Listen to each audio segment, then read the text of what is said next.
The Showdown.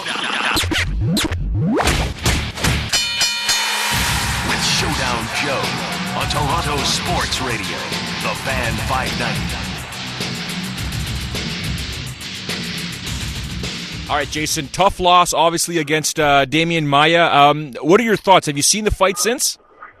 You know what? I haven't watched the fight yet. I've seen a couple of little highlights of some of the different techniques and different transitions, but I haven't sat down and watched the entire fight. It's still a little sore point with me right now, so I usually wait till the sting of the loss wears off, and then then I'll watch it.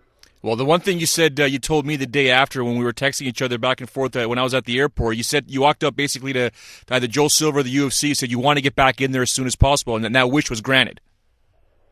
Yeah, absolutely. I couldn't ask for more from the UFC, and yeah, I got home, and fortunately for me, I got home, and Josh is getting ready for a fight, and then I have 3 guys that are getting ready to fight at my school. So I went home, and sometimes the best therapy for me is just to get right back at it. So I got right back to training. I was in the gym Monday morning, and we were training, and then lo and behold, Saturday afternoon, I get an email from the UFC asking me if I could replace Jason Day because he was injured, and they needed a replacement fight to fight Jason Lambert in UFC 88. So you're basically right back on the horse. You're taking on Jason Lambert, he's a big guy. He's making his debut in the middleweight division. You think that's a pro or a con for you? I don't really look at it as either. I mean, I think at the end of the day, we all have to make weight at 185 pounds.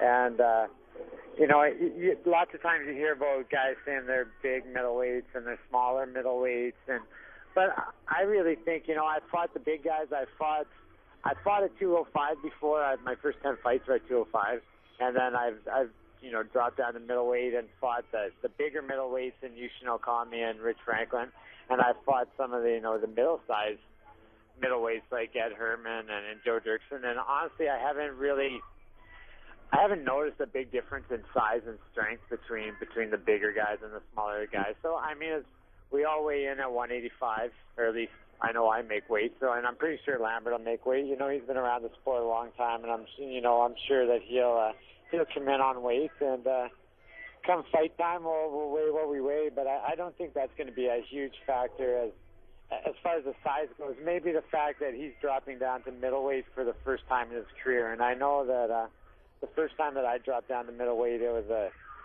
actually the first 3 or 4 times I dropped down to middleweight, it was a real crapshoot for me. I was never sure how I was going to feel the next day when it came time to fight. And I know my first fight against Shoney Carter at 85, I really struggled with about halfway through the first round. My body just shut down on me. And, like I said, though, Jason Lambert's been involved in the sport a long time. He's got,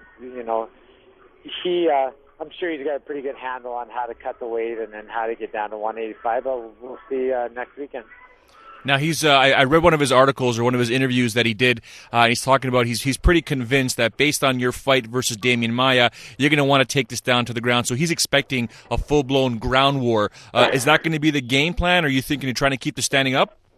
Well, we all know that I have trouble with the game plan, judging by the Demian Maia fight, but my game plan lately has always been to try to showcase some of my stand-up skills. I've said it time and time again that I really feel like my stand-up is underrated, and that's because I never really give myself an opportunity to show it, to prove it. And we've done a lot of talking and working on this over the past couple of weeks about just giving. I tend to rush things a little too much, I think, when I fight, and we've been talking about giving myself a little bit of time to get into a groove in the stand-up, and as far as when the bell goes, give myself some time to get into my groove and start using my reach and my stand-up skills. So, I mean, once again, I'm fighting a much shorter guy with much shorter reach, so I'm obviously I'm going to go out there and try to, like I said, show off some of those skills that I feel I have that I haven't used up until now, and but that being said, I sometimes I always tend to revert back to where I'm most comfortable, and that's having a ground war. And, if Jason Lambert wants to have a ground war, then so be it. I mean, one thing I'm not is intimidated by anyone. I've fought some of the best in the business, and I just am coming off a ground war with Demien Maia. So I don't expect that if I get involved in a ground war with Jason Lambert, that it's going to be really overwhelming for me after having faced a guy like Demien Maia. So I was kind of reviewing, the fight itself against Demien Maia and going through our text messages and our conversations, and then of course your blog. So I was thinking to myself, one of the things you told me was, even up to the point when the ref said, "Are you ready?" and then "Are you ready?" the first thing you said that basically went through your mind is, "Here comes the knockout. I'm going to knock Demien Maia out." But then you went for the takedown. Was that instincts taking over? Was it a mental thing? And then of course you go back to your corner and Mark and Josh are just giving it to you. You said you heard that, but then for some reason you go back out and the comfort level was like, boom, I'm going to the ground with Demien. Did you figure out what the issue was? Well, I mean, I think I just touched on it briefly there, whereas the fights that I seem to give myself time to get into a groove standing up, I tend to use my stand-up skills a little more. If you've seen the fight that I had with Cote in the MFC, yep. I gave myself an opportunity to get into a bit of a groove standing, and we traded a lot more punches against Chris Lieben. The one guy that I shouldn't have stood up and traded with was the guy I did, was Chris Lieben. And but once again, it was a fight where I kind of had a few seconds or a little bit of time to kind of get into a groove standing up, and so I think the key for me is to give myself an opportunity to just get into a little bit of a groove and start working my jab and finding my range and the Maia fight, I didn't do that.